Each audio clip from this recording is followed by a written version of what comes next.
The phrase point of no return gets thrown around loosely. People use it to mean things are bad, or getting worse, or heading somewhere frightening. But for American farmland, the point of no return is not a figure of speech. It is a real, physical line, a threshold in the ground itself, and once a region crosses it, there is no coming back, no matter what anyone does, no matter how much rain falls, no matter how the policy changes. And here is the part that should stop you cold. In several American states, that line has not been reached. It has not been approached. It has already been crossed. Not next decade. Not on the current trajectory. Already, there are places in this country right now where the damage to the land and the water beneath it has passed the point where recovery is possible on any timescale that matters to a human being, and where the only remaining question is how long the decline takes to finish playing out. We talk about these things as future risks, as warnings, as problems we still have time to solve. But for certain regions, the future already happened, quietly, underground, while everyone was looking at a surface that still, for now, looks green. So this is not a story about what might come. It is a map of what already is. A tour of the states where the point of no return for farmland is not a warning on the horizon, but a line already in the rearview mirror. And an explanation of what that actually means, because the ground does not announce when it crosses that line, it just crosses it, silently, and keeps looking normal for a while longer, which is exactly what makes it so dangerous. So let me show you where it has already happened, and why for these places the word that fits is not crisis, it is aftermath. Picture a stretch of desert farmland in central Arizona, flat and dry under a hard blue sky. Walk across it, and you come to something that should not be there. A crack in the earth. Not a little fracture, but a fissure, a tear in the ground that runs in a jagged line off toward the horizon, in places wide enough to swallow a person or a cow, deep enough that you cannot see the bottom. It did not open because of an earthquake. It opened because the water was pumped out from far below, and the ground, no longer supported, pulled itself apart as it settled. Stand at the edge of that crack and you are looking at the point of no return made visible, the land literally splitting because the water that held it together is gone. Fissures like this have opened across parts of the Arizona desert, growing over the years, some of them miles long, quietly rearranging the surface of the land above the emptied aquifer. That crack is not a warning of something that might happen. It is the scar of something that already did. And it is only the most dramatic, visible version of a line that has been crossed, mostly invisibly, across whole regions of the country. To understand what that crack really means and why it cannot be undone, you first have to understand what the point of no return actually is. First, you have to understand what the point of no return actually is, because it is not the same as running low on water. Running low is recoverable. A reservoir that drops can refill. An aquifer that is merely low can, in theory, be rested and recharged over time. That is not the point of no return. The point of no return is when the loss becomes physically permanent, when something breaks that cannot be unbroken. For groundwater, there are two ways to cross it. The first is compaction. When too much water is pulled from an aquifer made of fine clay and sediment, the empty layers collapse and are crushed flat under the weight of the earth above, permanently destroying the space that once held water. After that, the aquifer cannot be refilled to what it was, because the container itself has been smashed. The second is simple exhaustion beyond the possibility of recharge, when the water is ancient, refills at a near zero rate, and has been drawn down so far that the amount left and the rate it comes back mean it can never recover on a human timescale. Cross either line and the region has not lost a battle. It has lost the war. Permanently, the water is not coming back. and everything built on that water is now living on borrowed time. That is the line. Now let me show you the states that are already on the wrong side of it. And before anyone dismisses this as alarmism, understand that the crossing of this line is not a matter of opinion. It is measured, precisely, by instruments that do not exaggerate. From orbit, satellites can weigh the water beneath a region by detecting the tiny changes in gravity that the loss of billions of tons of groundwater produces. And those satellites have been watching the great aquifers of the American West and plains lose staggering volumes of water year after year in a decline that does not reverse. On the ground, surveyors and radar measure the surface sinking, tracking subsidence down to fractions of an inch, mapping exactly where and how fast the land is collapsing as the water leaves. Hydrologists measure the saturated thickness of an aquifer, the actual depth of water-bearing material left, and watch it thin towards zero across whole counties. None of this is guesswork or projection. It is the same kind of hard measurement as reading a fuel gauge, and the gauges have been pointing the same direction for decades. When scientists say a region has crossed the point of no return, they are not making a prediction. They are reading an instrument that shows the tank is past the point where it can ever be refilled. The evidence is not in dispute. The only thing in dispute is whether anyone is willing to act on what the instruments plainly say. Start where the ground itself has physically collapsed. In California. California's Central Valley, and especially its southern half, the San Joaquin Valley, is one of the most productive agricultural regions on the entire planet, and it has spent decades pumping groundwater far faster than nature could ever replace it. And the evidence that it has crossed the point of no return is not a projection. It is written into the elevation of the land. Parts of that valley floor have sunk dramatically over the last century, in places by close to 30 feet, as the water was drawn out from beneath them and the clay layers compacted and collapsed.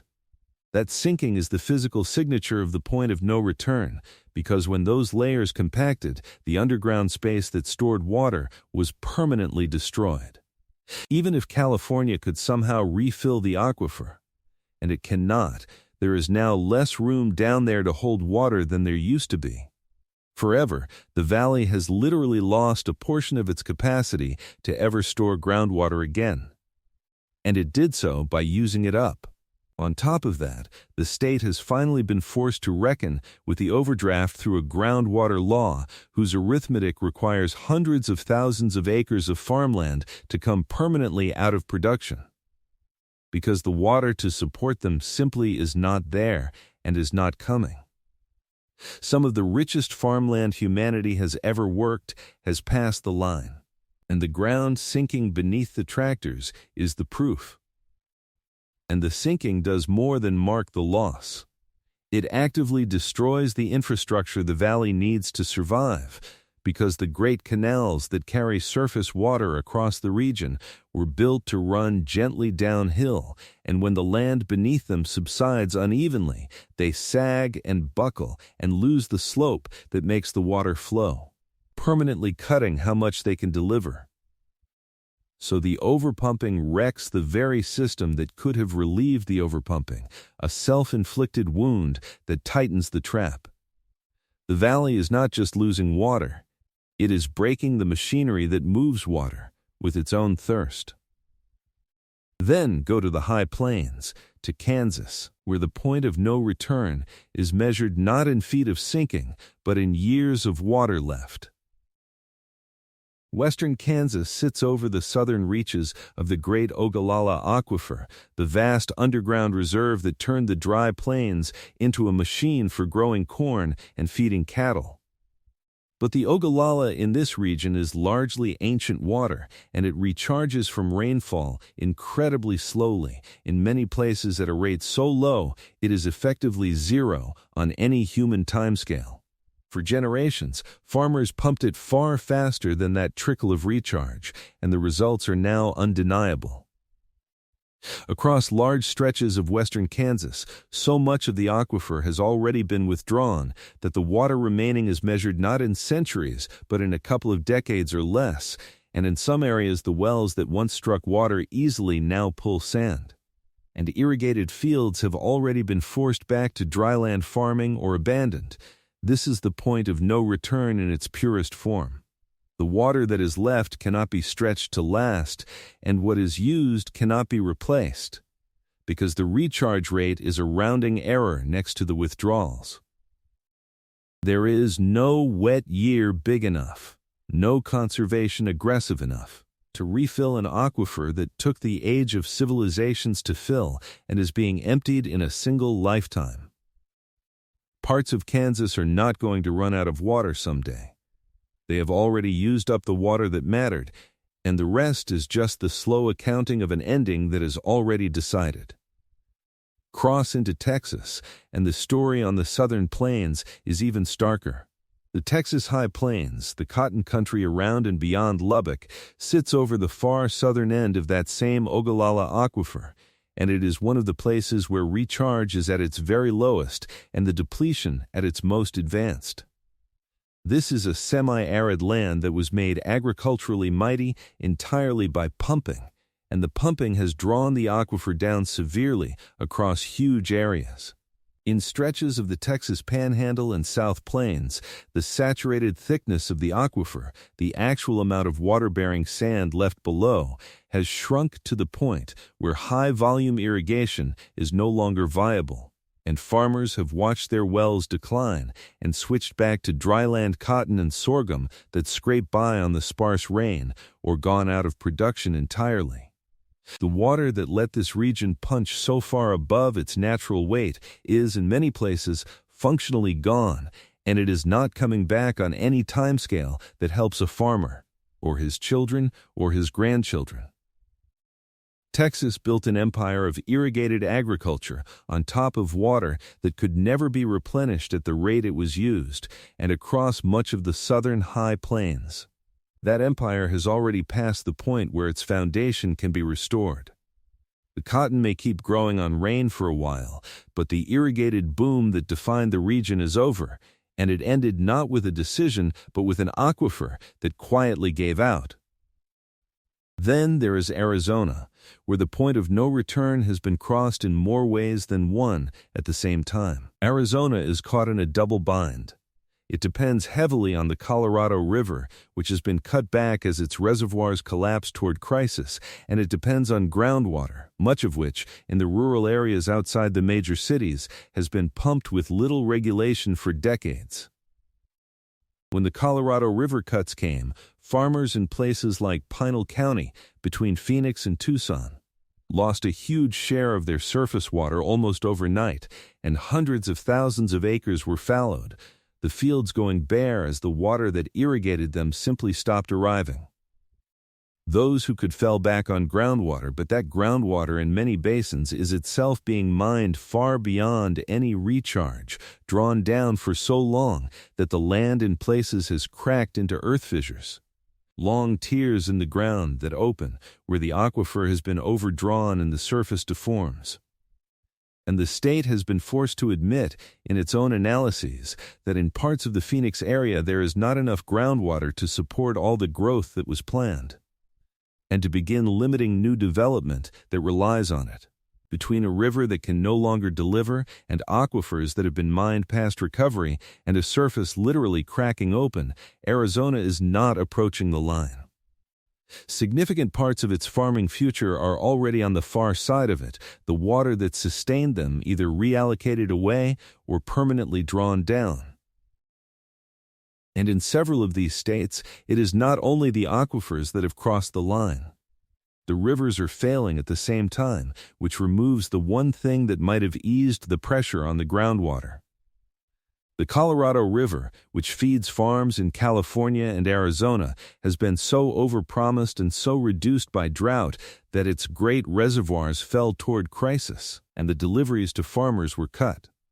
The Rio Grande, the lifeline of farming in New Mexico and West Texas, has run so low in dry years that stretches of it have gone dry entirely, sandbars where a river should be. This is the trap that seals the point of no return shut. In a healthy system, when the river runs short, you lean on the groundwater. And when the groundwater runs short, you lean on the river, each covering for the other. In these states, both are failing together. The river cannot bail out the aquifer because the river is also collapsing, and the aquifer cannot bail out the river because it is already being mined past recovery. When both of a region's water sources cross the line in the same era, there is no backup left. Nothing to fall back on, and the redundancy that protected these places for a century is simply gone. That is a big part of why the crossing, in these states, is final. There is no second source waiting in reserve. And these four are not alone, because the great aquifer under the plains does not stop at a state line. The Ogallala stretches under parts of 8 states, and the depletion that has crossed the point of no return in western Kansas and the Texas High Plains fades unevenly across the rest of them. Eastern Colorado, western Oklahoma, and stretches of New Mexico share the same overpumped, slow-recharging southern portion of the aquifer, and in many of those areas, the same story is well advanced, wells declining, irrigated acres reverting to dryland. The usable water measured in a shrinking number of years. Nebraska, further north, sits over a thicker and somewhat better recharged part of the aquifer and is in less immediate danger. A reminder that the line is not uniform, that geology gives some places more time than others. But across the southern and central high plains as a whole, an enormous swath of the country that grows a meaningful share of the nation's grain and beef is running down a water source that cannot be refilled, and region after region within it has already passed the threshold beyond which the irrigated agriculture that defines it cannot be sustained or restored. It is not one state. It is a belt of them, crossing the line at different speeds, all headed to the same place. And the human cost of the crossing is not some future abstraction in these states either. It is already here, visible to anyone who looks. In the farm towns of California's Central Valley, families have already turned on their kitchen taps and gotten nothing. Their household wells run dry as the big agricultural pumps nearby drew the water table below them, forced to bathe from buckets and drink from bottles in the richest farm region on earth. On the high plains, farmers who are the 3rd or 4th generation on their land already know, with quiet certainty, that they will be the last, that there is no version of the future where their children farm that ground the way they did, because the water will not be there. In Arizona, whole communities that grew crops for decades have watched their fields go bare and their futures close as the surface water was cut and the wells declined. These are not projections about what the point of no return will eventually bring. They are things that have already happened to real people in these states. The early human edge of a crossing that the land made years ago and that its residents are now living through. The line was crossed underground first. Now it is surfacing in people's lives. And it is not as if these states are doing nothing. They are fighting in the ways that are left, and the nature of that fight tells you everything about which side of the line they are on. California passed a landmark law to force groundwater use back toward balance. But read what that law actually does. It does not restore the aquifer. It manages the descent, aiming to slow the pumping enough to stop making things worse, at the cost of retiring vast tracts of farmland, which is not recovery. It is triage. In Kansas, groups of farmers have voluntarily capped their own wells to stretch the remaining water over more years, an admirable and honest act. But its stated goal is not to refill the Ogallala, which everyone knows is impossible. It is to make the water last a little longer before it is gone. Arizona has begun limiting new development that depends on groundwater it does not have. Notice what all of these have in common. Not one of them is a plan to bring the water back, because everyone involved understands that the water is not coming back. They are plans to manage the decline more gracefully, to slow the fall, to postpone the ending. That is what response looks like on the far side of the point of no return. You do not fight to win anymore. You fight to lose more slowly, and to soften the landing for the people who will be there when the water finally gives out. The most telling proof that the line has been crossed is that the smartest people in these states have stopped talking about recovery and started talking about managing the loss. Now here is the question that makes all of this so insidious. If these states have already crossed the point of no return, why does so much of that land still look green and productive right now? Because crossing the line is invisible, and the consequences lag far behind the cause. An aquifer can be doomed years or decades before the last well fails. As long as there is still some water left to pump and the money to drill deeper to reach it, the fields on the surface can look lush and healthy while the reserve beneath them is being drained past the point of recovery. The point of no return is not the day the water runs out. It is the earlier, quieter day when the math becomes unwinnable, when the amount being withdrawn and the rate of recharge guarantee the ending, even though the ending itself is still years away. So a region can cross the line and then keep farming, keep harvesting, keep looking normal for a long time afterward, which is exactly why almost no one notices the crossing. There is no siren the day it happens. The green surface is not evidence that everything is fine. It is often just evidence that there is still a little water left to burn and that the true reckoning has been deferred, not avoided. And that lag is what fuels the denial, because every wet year seems to argue that the crisis was overblown. When the rains come and the rivers run full for a season, the reservoirs rise, the restrictions ease, and it becomes easy to believe that the whole thing was exaggerated, that the land is resilient, that it always comes back. But a good rain year does almost nothing for an aquifer that took thousands of years to fill and recharges at a near zero rate. It cannot undo compaction. It cannot refill a reserve that has already been drawn down past the point of return. The surface water bounces up and down with the weather, loud and visible, while the groundwater, the thing that actually determines whether these regions have a future, keeps grinding down underneath, quiet and one-directional. So the public reads the visible signal, the wet year, and misses the invisible one, the aquifer, and concludes there is time. There is not in the places that have crossed the line. The wet years are a distraction, a flicker of green over a foundation that has already failed.